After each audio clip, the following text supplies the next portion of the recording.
Hello, welcome back to the channel.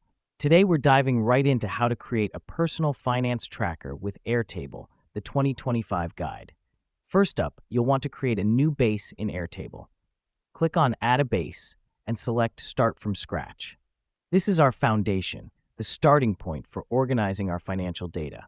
Now that we've done that, let's create some tables. We'll need tables for income, expenses, and savings. Each table represents a different aspect of our finances. The reason we do this is to keep our finance data neat and easily accessible. Next, let's add fields to our tables. For income, you could have fields like source, amount, and date. For expenses, you might include item, cost, and category. And for savings, think about goal, amount saved, and deadline. This helps us because it allows us to input specific data into each category, giving us a detailed overview of our finances. Now, let's fill in the fields with your data. For example, under the income table, you might input job under source, 5,000 under amount, and first of the month under date.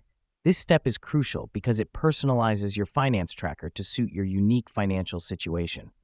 Lastly, use Airtable's Group Records feature to sort your data based on categories like income source or expense type. This is a vital step as it lets you see trends and patterns in your finances, helping you make informed decisions.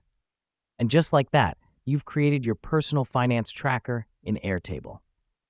Remember, the key to effective personal finance management is consistency, so keep your tracker up to date. That's all for now. See you in the next video.